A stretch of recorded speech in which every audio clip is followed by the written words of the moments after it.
Hello everyone! Welcome back to another video for you to practice your listening skills in English.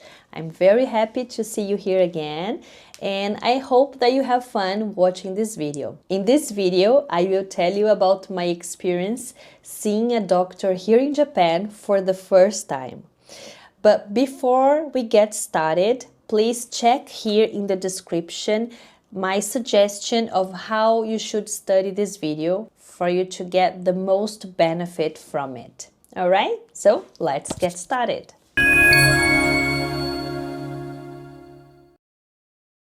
So before coming to Japan, I did a thorough checkup of my health. So I had an appointment with 3 different doctors. I had an appointment with my dentist, another one with my gynecologist, and another one with my nutritionist. That's something that I usually do. I used to do in Brazil every year, and it wouldn't be different before coming to Japan. I wanted to feel assured that everything was okay with my health so that I could enjoy my time here without worrying about anything related to my health. So I had an appointment with my dentist, everything was all right, and then I had an appointment with my gynecologist, and there was a problem. My gynecologist asked for 2 tests, a blood test and a pap smear, which is a test, an exam that we women have to do every year. So what was the problem? My thyroid hormone levels in the blood test were too high. Something was wrong with those hormones, and my gynecologist looked pretty alarmed, and that really scared me. And so she said that I should see a specialist because maybe something was not regular with my thyroid. What is the thyroid? Thyroid is a gland that we have here at the bottom of our neck, and it controls pretty much all the system in our body. Everything, all the organs are controlled by the thyroid. So there are 3 hormones that are checked in that blood test: the T3, the T4, and the TSH. What was the problem with my blood test? My TSH levels were too high. I have here the numbers. So in that test, my TSH were 12,000. And they were supposed to be around 4,000. So it was way above the regular levels. So I saw a specialist, a thyroid specialist, and he saw those numbers, and he was also a little worried about them, and he asked me to have an imaging test of my thyroid to see in the image if everything was okay. So that took me by surprise. I was not expecting anything wrong to show up in those tests, and I moved suddenly from feeling all right and confident about my health to really freaking out and worrying about having nodules here in my thyroid. So I scheduled an imaging test right away on the same day, and when I got the results and showed them to this doctor, he said that the images were also not okay. As he could see from the images, there was a strange flow of blood in the thyroid. If that happens, it means that something is not right with your thyroid. So, as you can imagine, that was a little scary. But this doctor said the thyroid is a very sensitive gland, and things that we experience in life, such as stress, might affect our thyroid. And as I was going through a very delicate moment in my life because I was moving out of Brazil to another country. I had to say goodbye to my family and friends and to my life there, to start something totally anew in another place. I was going through some stress.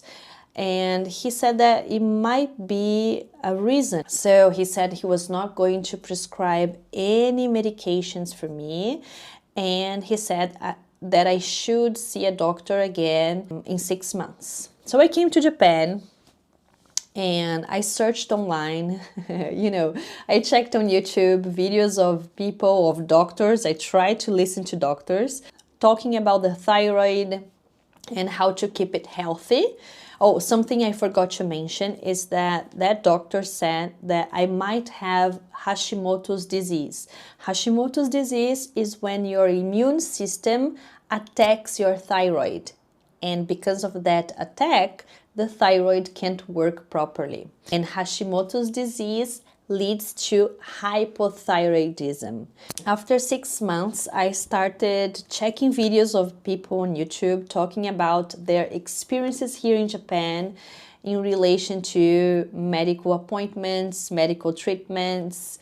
And I found a girl on YouTube. She has a very popular channel. She talks about science, especially. And she had an incredibly bad experience here in relation to healthcare, and that really scared me. I was afraid. And I've always heard that Japanese people are more resistant to pain, and I am not.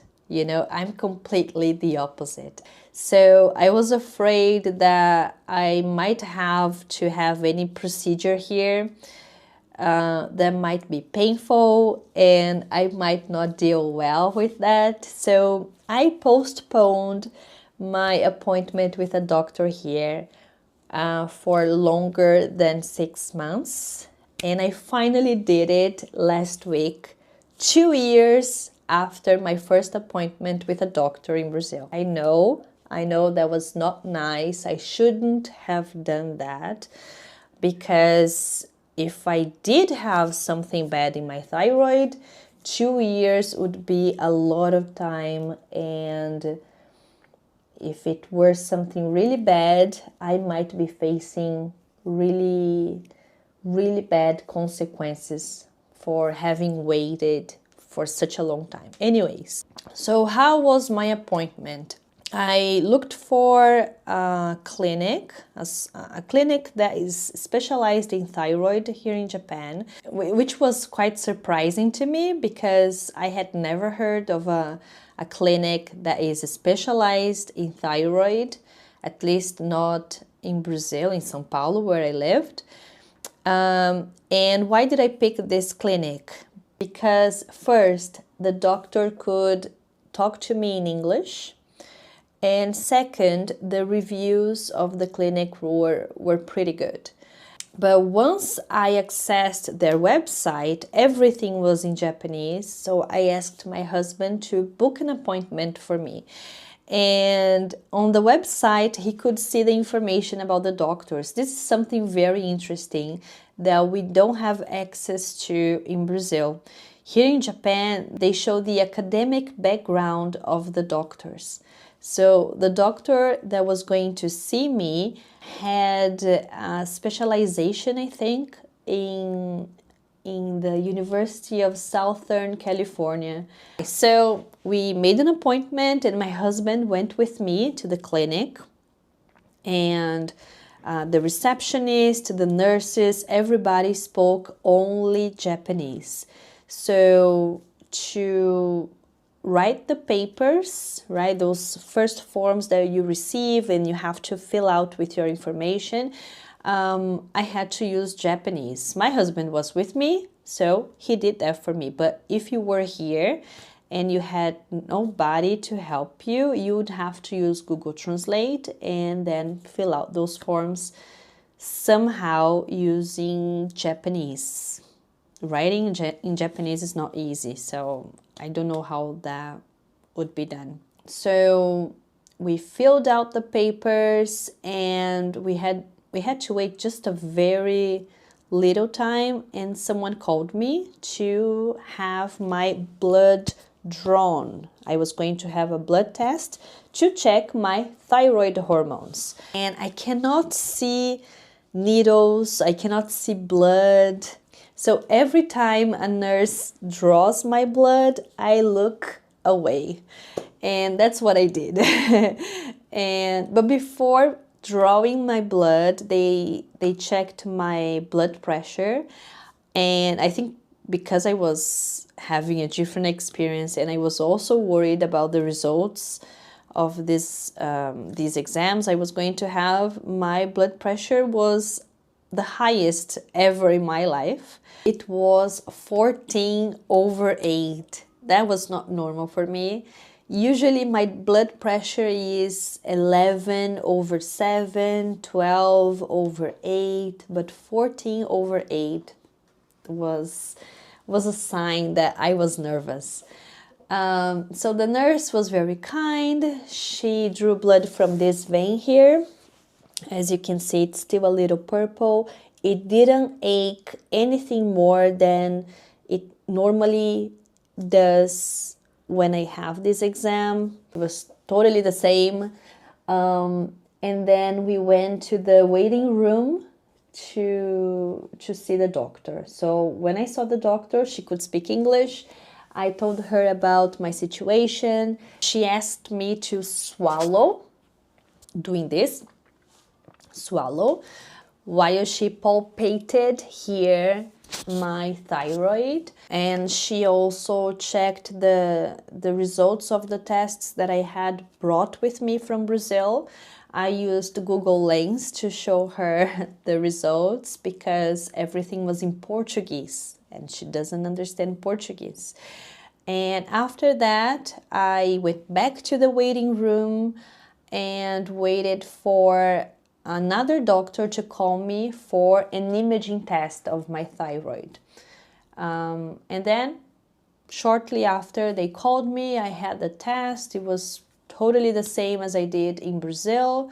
And then I went back to the waiting room, and then the doctor called me in less than 30 minutes with all my information, the results from my blood test and the results from the imaging test. And she said that everything was okay. I have the results here. So these are my hormone levels. My T3 and T4 are normal.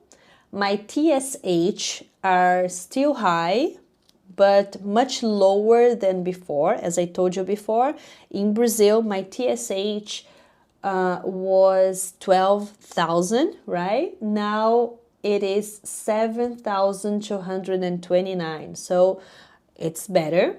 It's not the best case scenario because the regular levels would be around 0.4 and 4.23. So yeah, 7.2 is still high, but better than before. And there was something else that she showed me, which is this TGAB, which is the levels of my antibodies. And those levels are not okay either. As you can see here, they are 20.54 U by milliliter, and they should be less than 5. So this made the doctor understand that what I have is really Hashimoto's disease, because the antibodies, they attack my thyroid. So what I have is this, Hashimoto's disease, but it doesn't have to be treated. I just need to control my iodine levels and try to have a very healthy lifestyle, eat healthy. And she asked me to have my thyroid checked every 6 months. So that's what I did. And for all of this, the doctor's appointment, the imaging test, the blood test, I paid only, I think, around $40. That was it. So here in Japan, how do things work? Differently from Brazil, where you can see doctors in public hospitals for free and community centers. Here in Japan, you have to pay every month to have access to the universal healthcare insurance. And when you see a doctor or you have exams, it's not for free, but you pay a very low price for those things. And that's why I paid around $40 for seeing a doctor and having those two tests. So now I'm feeling so much better because I've been dragging this worry with me since I had the first appointment with a doctor in Brazil 2 years ago. And I've been palpating my neck almost every day, worried that something might show up around here. So I was never really relaxed. I was always worried about my thyroid, and now I'm feeling much more at peace. And yeah, so this is what I experienced here in Japan. The doctor was very kind, the nurse was kind, everybody was very kind in that clinic. I had an amazing experience there, so different from what that other YouTuber experienced here in Japan. I had a great experience, really. So what's the takeaway from this video? Is it okay for us to check what other people experience in the countries we are moving to? I think it is. It is a valid thing to check what they've gone through and the experiences they can share with us. However, we cannot expect to go through the same things that they went through. Sometimes our experiences can be better, sometimes they can be worse. So I think we shouldn't put too much value in their accounts of their experiences. All right, so if you ever move to another country, or if you are in another country traveling and you need to see a doctor and you see videos online of people saying how bad their experiencing a doctor in that country was, don't let that stop you from seeing a doctor. All right, everything will be okay. So that's it for today's video. I hope you liked it. If you have any questions, please let me know here in the comments below. And if you like this video, please give it a thumbs up so that YouTube shows this video for more people who want to practice their English listening skills. And if you want to continue practicing your English with me, please subscribe to this channel and you will be notified every time I put out a new video. And I'll see you in the next video. Bye bye!